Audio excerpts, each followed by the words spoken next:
Welcome to the webinar, When Playground Bullies Become Leaders in Healthcare, a call to clean up toxic work environments.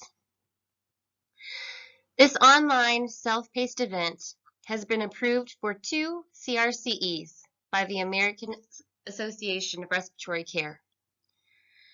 At the end of the presentation, there will be a short post-quiz. Submit your answers to heroesofhealthcare@gmail.com.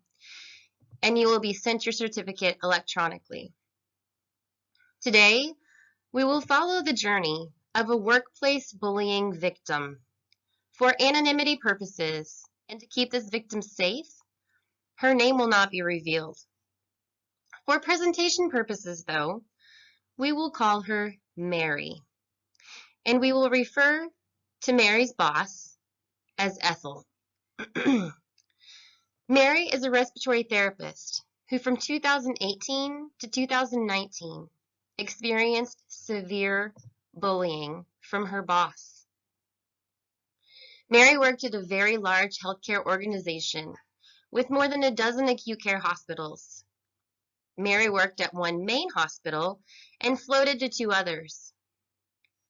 She always picked up extra shifts, working on average about 60 hours a week. Mary was always a top performer. She went above and beyond.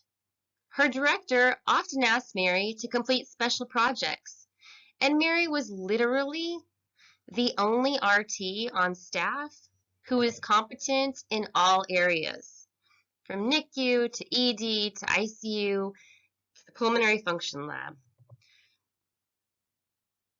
Mary had been working for this organization for 7 years before the bullying began. Prior to 2018, Mary had an excellent professional relationship with her bully. Mary had a baby in 2017, and Ethel came to the baby shower. Mary's mom was in from out of town for the celebration, and Ethel could not stop talking about what a great employee and respiratory therapist Mary was. That all changed in May of 2018, when Mary decided to speak up for patient safety and express concerns about hundreds of pulmonary patients not receiving their respiratory medications as prescribed. One of the hospitals that Mary floated to was chronically short-staffed, and there was very little accountability from respiratory leadership. It went on for months.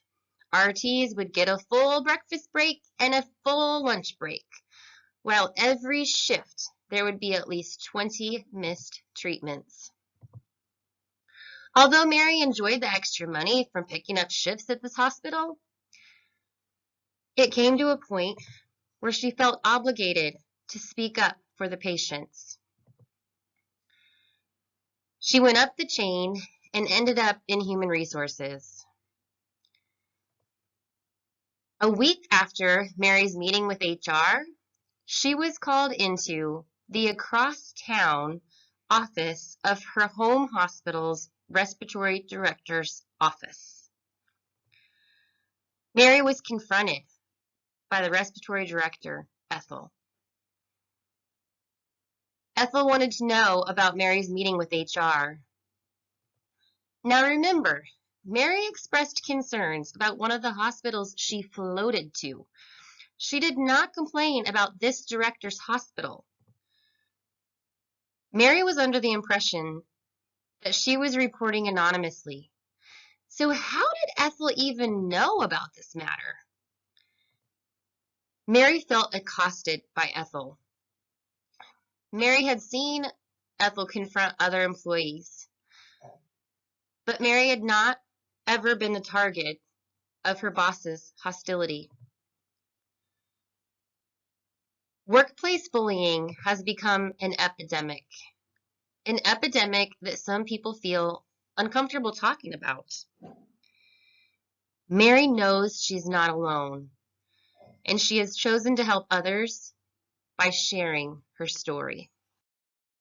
With time, you'll come to see that the frantic, broken, anxious, unhinged version of you was nothing to be ashamed of. You were simply a kind-hearted person reacting to a very unkind situation. Dr. Ann Brown. Mary put herself through respiratory school as a single mom with a toddler at home while continuing to work a full-time job. She was a strong, independent woman. Mary did not have much family support to help her with her son, and she was not in love with the climate. She could definitely do without those winters. So after Mary graduated, she got 2 years of well-rounded experience as a respiratory therapist in her hometown. And then she started getting licensed in other, more desirable states. When Mary's first son was 3 years old, Mary accepted a job offer 3 states away. Mary sold everything. She packed her son and their cat in a U-Haul and headed to a place where they didn't know a soul. When she first moved across the country and embarked on this adventure, Mary was ambitious and filled with hope. She did not ever imagine that words like frantic, broken, anxious, or unhinged would ever describe her spirit. This webinar that focuses on providing awareness on the topic of workplace bullying has 4 main objectives. At the end of this activity, the participant will be able to define workplace bullying, list effects that workplace bullying can have at both the individual and organizational level, identify at least 2 available resources for victims, and give tools and information for the learner to be able to develop a coping plan if the learner ever finds his or herself to be the victim of workplace bullying. The Workplace Bullying Institute defines workplace bullying as repeated health-harming mistreatment of one or more persons by one or more perpetrators. Just the fact that an organization like the Workplace Bullying Institute exists should be pretty telling that workplace bullying is definitely a serious problem. Mary worked 2 years as a supervisor at her first hospital in the new location. Her son began kindergarten, and Mary was asked to sign a waiver for corporal punishment at her son's school. Now, Mary was from northern United States, and if even parents spanked their own children in the north, they certainly didn't talk about it. So the idea of a stranger paddling Mary's young son in the principal's office kind of spooked her. Mary immediately started looking for new opportunities in more, maybe liberal geographical areas. Mary and her kindergartner found themselves moving again, this time to a larger metropolitan area. Mary took a risk and a pay cut to move into the Metroplex. She was offered a PRN staff position at a small community hospital in the suburbs. The location offered an excellent school district. The elementary school even offered a Spanish immersion program. So in 2011, they were once again in a place where they knew no one. But Mary thrived at her new job. Her director recognized her clinical expertise and fought to add her as a full-time employee. Mary had a great relationship with her management team.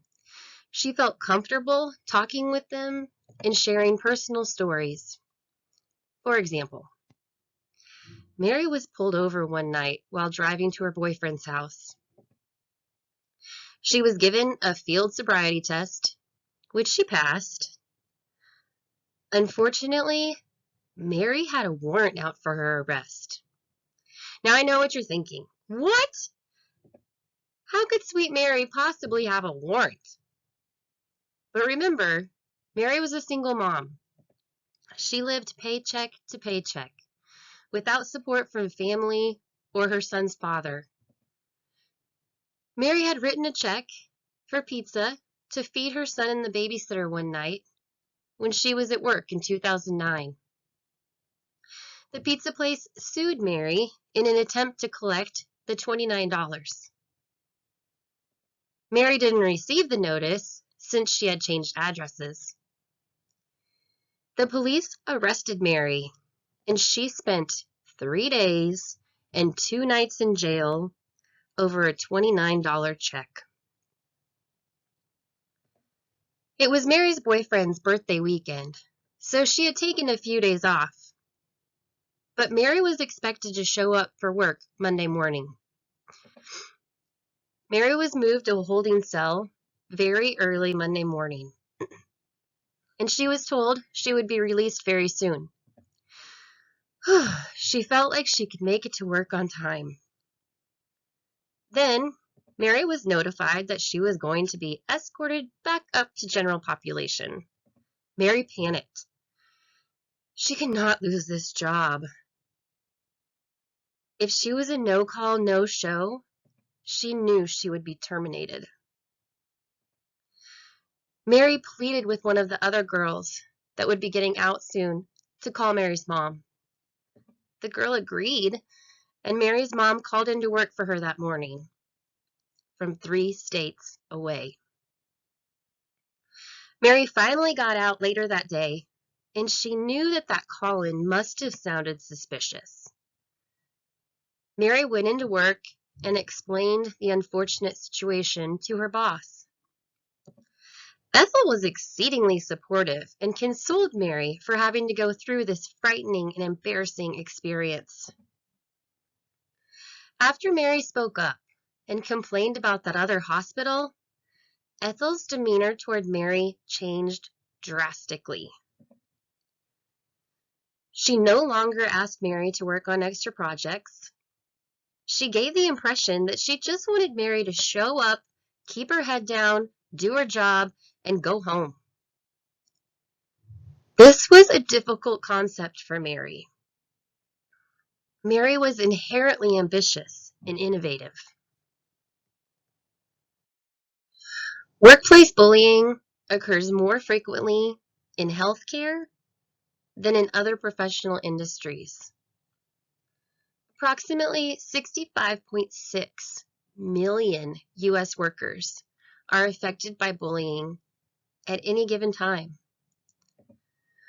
Women bullies have been found to target other women 68% of the time. Victims of women bullies are typically female, under 40 years of age, have children living at home, and are unmarried. That description sounds way too familiar. Mary is that exact statistic.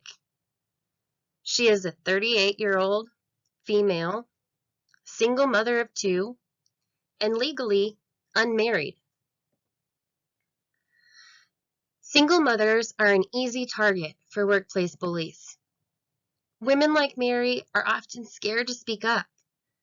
Their kids are completely dependent on them, and they can't afford to place their jobs in jeopardy. Fear of retaliation keeps bullying victims under their predator's control. That goes back to the root cause of what started the bullying in the first place. Many bullies are insecure and seek feeling powerful and dominant. This certainly may have been where Ethel's animosity stemmed from. Even though Ethel was Mary's boss, Mary had a higher level of education than Ethel. Mary held advanced specialty credentials, and Ethel may have felt intimidated by Mary's ambition and knowledge base. Ethel did not even hold any type of college degree. Her only formal training was learned on the job. She was a certified respiratory therapist, whereas Mary was registered. Bullying comes in various forms. It can be verbal abuse, where the abuser may spread rumors and lies about an employee, call staff member names, or yell and curse at the victim. It may be in the form of intimidation, where the bully tries to make the employee feel small and like they have no voice. Bullies may humiliate employees in front of colleagues or even on social media. Before Mary started getting bullied, her boss would often ask Mary to work on special projects above and beyond normal job activities.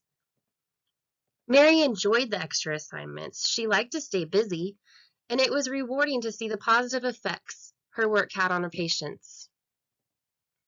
When the relationship changed, Ethel put an end to Mary's supplementary projects. It was difficult for Mary to let go of the extra work.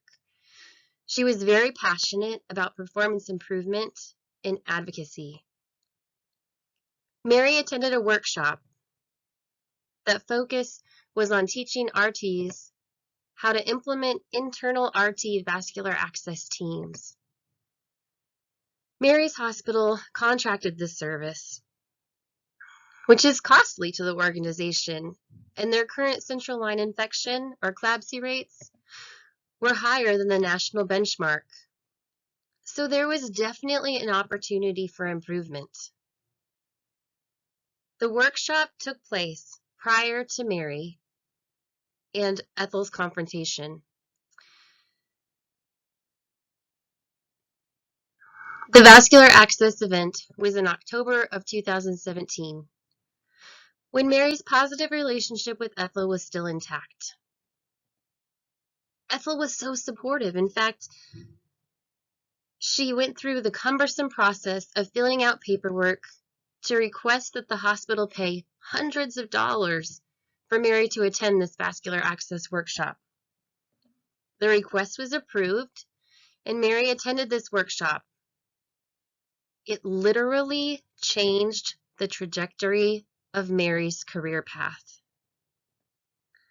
Mary came back to her home hospital ready to hit the ground running. Over the next few months, Mary spent hours upon hours researching and creating a beautiful proposal to implement an internal RT vascular access team at her hospital. Mary set up a meeting with her boss to present the proposal. Unfortunately, the meeting took place after Mary expressed her concern to Human Resources about the patients missing their respiratory medications. And the only running Mary ended up doing was running herself straight into the brick wall that was put up by Ethel. Ethel sat across from Mary in the meeting, with her arms crossed. She avoided direct eye contact and refused to so much as pick up the copy of Mary's presentation. There was a pulmonary intensivist at the meeting. He was very supportive of Mary's idea. Mary and the intensivist left the meeting, and he pulled her aside with this warning. Mary, there is constructive criticism, and then there is professional sabotage. The culture in your department is toxic. You are a healthcare superhero. Don't let your boss step on your cape. Bullying is a systemic campaign of interpersonal destruction that jeopardizes your health, your career, and the job you once loved.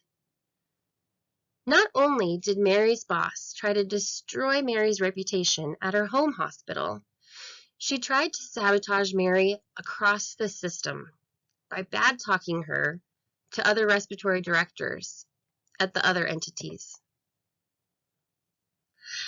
Mary's boss's actions went against the healthcare organization's mission and values, and it was hurting the morale of respiratory therapists within her department.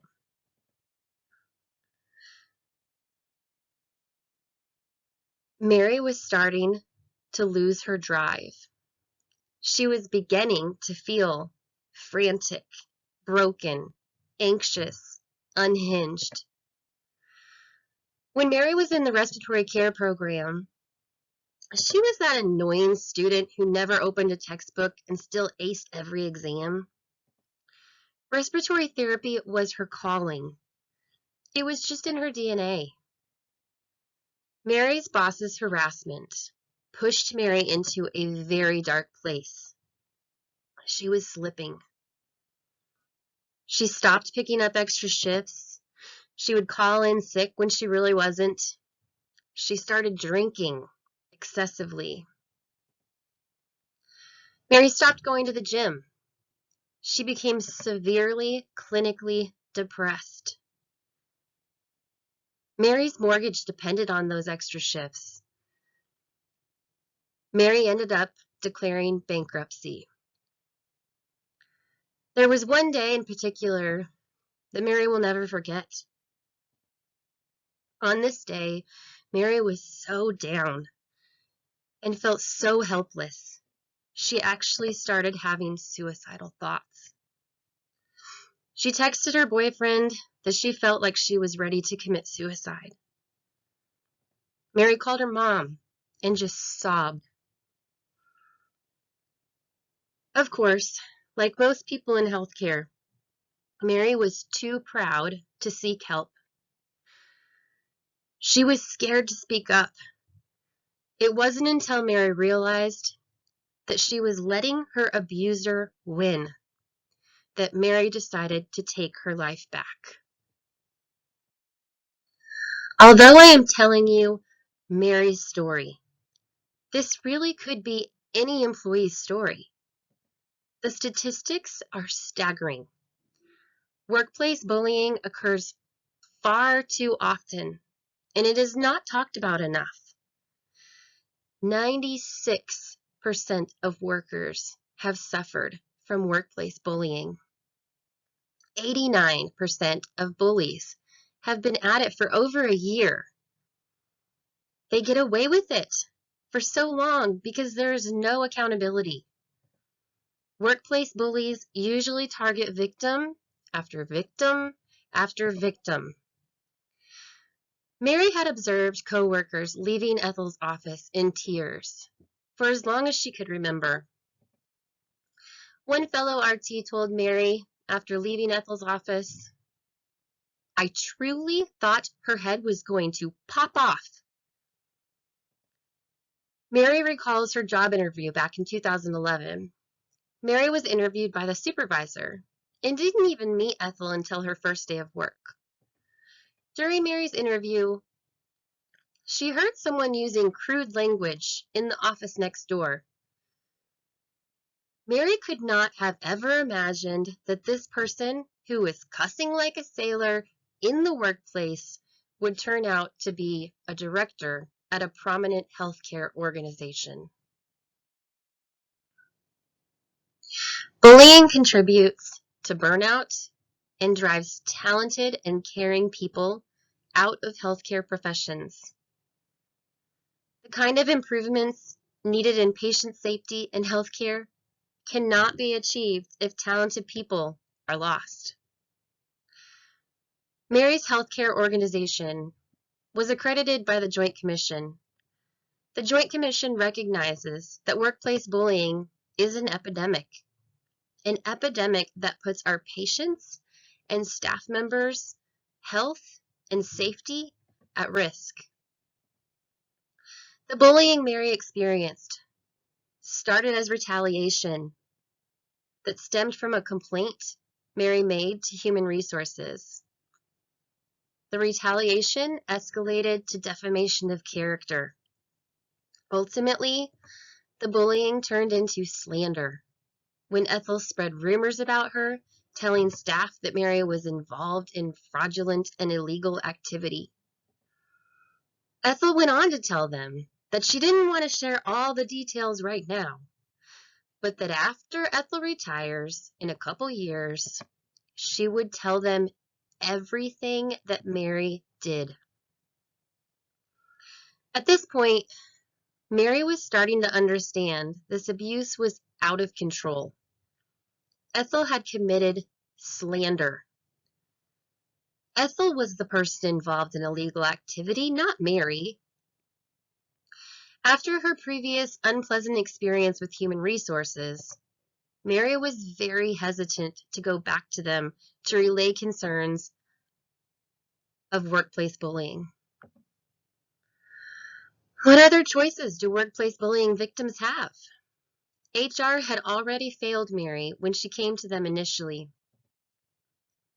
Mary lost any trust that remained when she became the target of 2 compliance investigations. After Mary's bullying started, there were 2 separate anonymous complaints made to the hospital's compliance department about Mary. The compliance investigations were brutal. Mary reached out to Human Resources when she was mandated to attend meetings with the compliance team. The compliance department refused to offer any information regarding the intent of the investigations, and HR did not attend any of the meetings to support Mary. Of course, Mary did not do anything wrong, so nothing ever came out of the compliance investigations. Well, except for the $2,000 that came out of Mary's pockets to retain a lawyer, just in case she ended up needing legal protection. Mary knew she needed to get out from her boss's thumb. She continued to show up and work, and she continued to be in her boss's crosshairs while applying and interviewing for another full-time position. Mary also applied for a PRN position with the corporate office of her current healthcare organization as a clinical educator, and she secured the PRN educator job. Mary accepted a full-time job with a competing hospital and stayed on with her original healthcare organization in the PRN educator role. Mary was finally free from her boss, or so she thought. Mary's job as a clinical educator served the entire healthcare system, which meant Mary would still have to work with Ethel indirectly. As an educator, Mary's workload was very dependent on the needs expressed from the respiratory directors across the system. Ethel continued to talk nastily about Mary to the other directors and her staff members. Ethel even instructed staff members that if Mary was spotted on campus, that they were to notify Ethel immediately. Because the harassment continued, even after Mary no longer reported to Ethel, Mary reluctantly decided to discuss the situation with HR. The Joint Commission not only acknowledges that workplace bullying is a problem in healthcare, they even released suggestions to guide organizations in combating the epidemic that workplace bullying has become.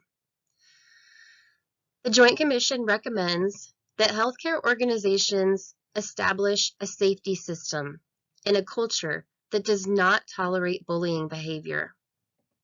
Ensure that the tolerance of bullying behavior is a core value of all leaders in the organization.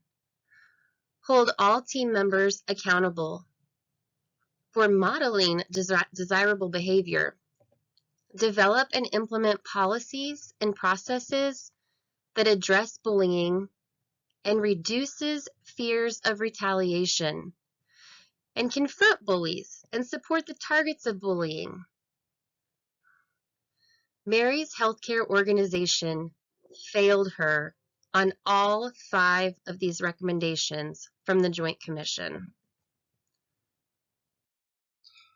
After Mary reached out to HR and alerted them of Ethel's misconduct, she sat through a series of unproductive meetings that usually ended with Mary sobbing and feeling hopeless. Mary was not okay. HR investigated Mary's allegations and validated each and every concern. HR found Ethel guilty of slander. Mary waited for some sort of resolution. Nothing changed. Mary expected Ethel to lose her job, but to her surprise, Ethel maintained her position as a director and continued managing employees. Mary felt even worse after the conclusion of the HR investigation. For a healthcare organization that claims to have a culture that encourages reporting, the lack of action taken to hold Ethel accountable was disheartening.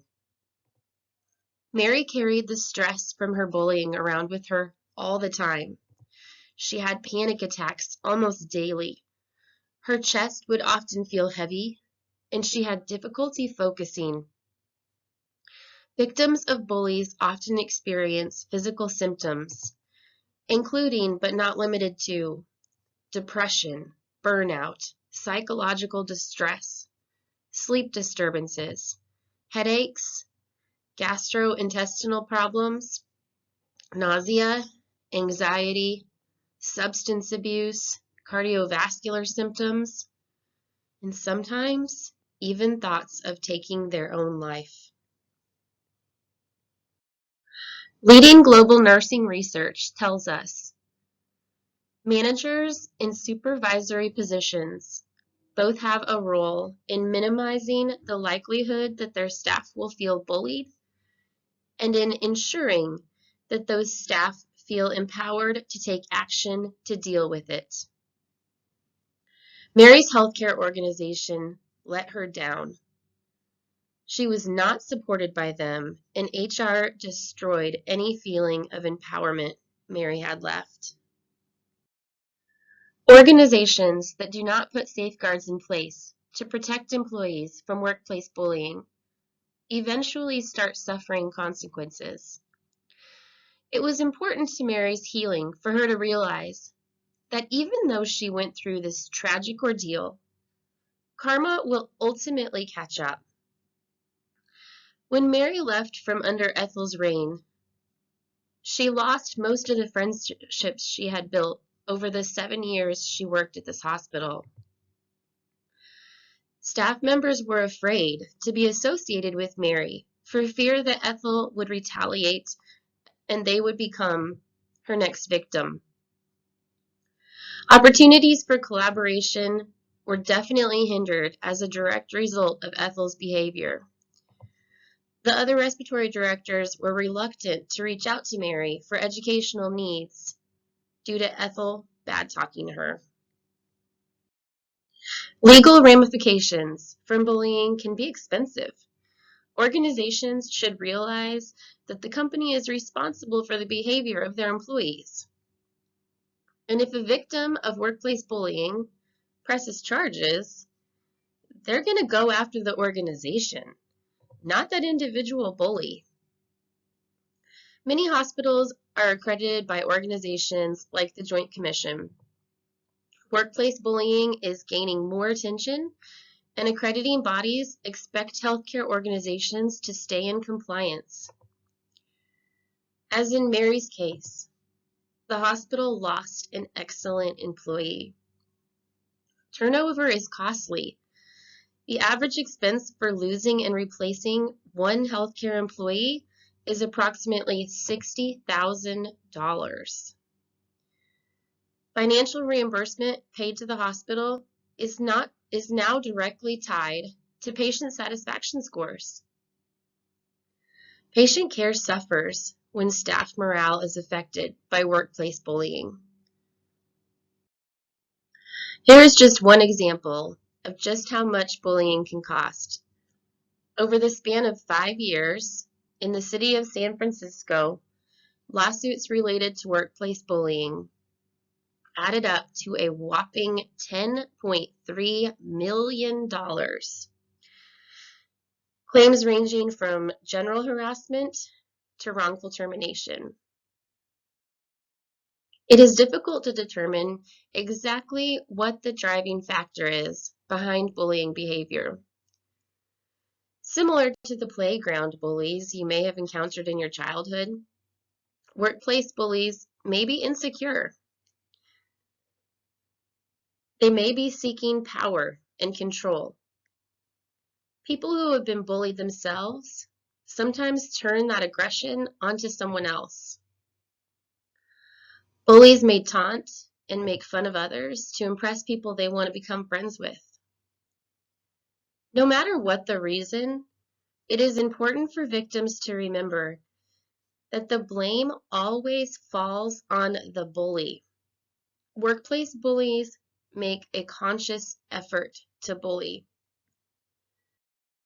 Nurse Patrick Beaver writes, "Stressful jobs can lead to bullying.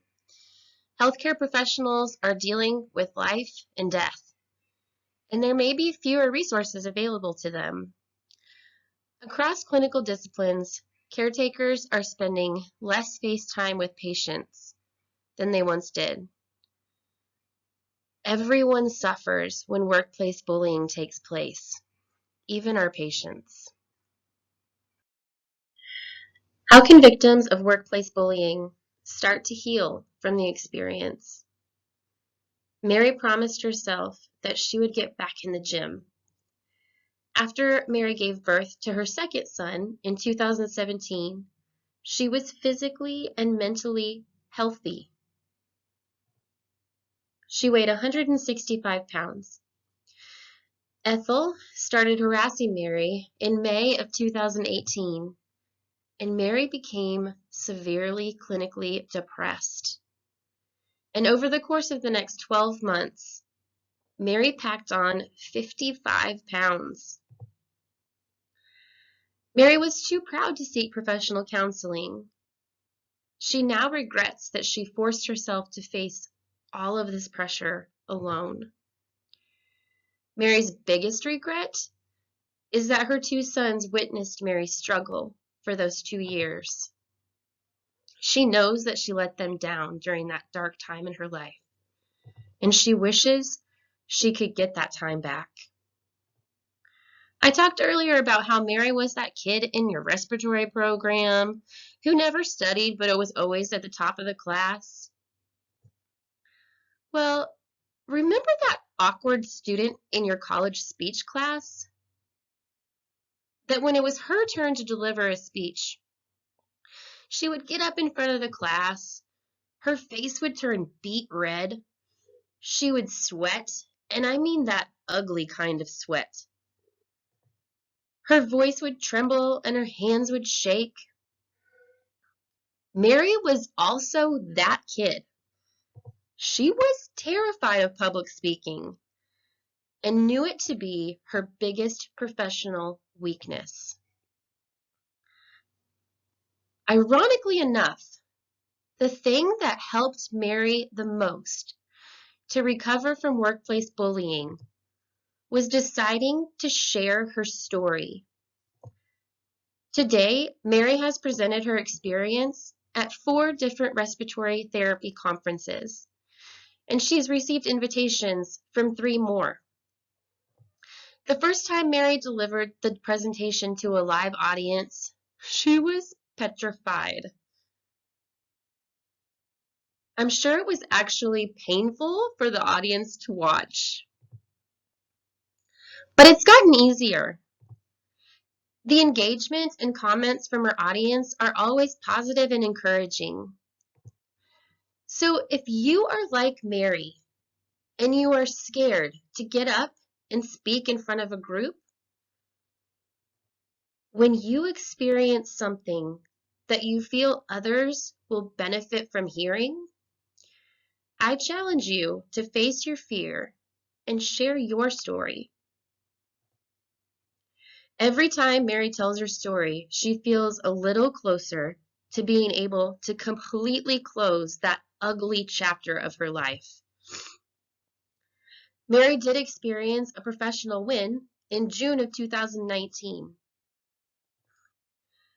Mary had been continuing to fight for the idea of adding RTs as vascular access specialists. Her persistence finally paid off last summer when corporate approved an RT vascular access job code. Despite Ethel's attempted sabotage, there is now one RT at the organization placing and managing PICs and midlines. Mary is partnering with this RT to present their success story at a system-wide RT Spring Symposium. There are numerous resources to assist victims of bullying. Culture Cure, based out of Australia, provides remote support. Empower Work is a confidential assistance service that offers employees a safe platform to report workplace issues. Talk to Spot is a virtual chatbot that employees can utilize to come forward. Other options include one-on-one coaching or counseling. And most large companies now offer employee assistant programs, or EAPs. Mary's company actually has an employee assistant program. One of Mary's HR department's failures was not recommending that Mary seek help from the organization's EAP. It should have been a huge red flag to them that Mary left the HR department in tears on numerous occasions. Here are the references I used for this presentation. If you are interested in learning more about workplace bullying, there are lots of resources out there. I believe we all owe it to our fellow RTs and to our patients to advocate against bullying. To receive your CRCE certificate, simply email your answers to these 4 questions to heroesofhealthcare@gmail.com. How does the Workplace Bullying Institute define bullying? List one effect of workplace bullying on the individual victim. List one effect of workplace bullying on the organization where the bullying takes place. Name at least one available resource to help workplace bully victims recover. Thank you so much for participating in this webinar, approved for 2 CRCE hours by the American Association for Respiratory Care. Once you email your post-quiz questions to heroesofhealthcare@gmail.com, you will receive your certificate electronically.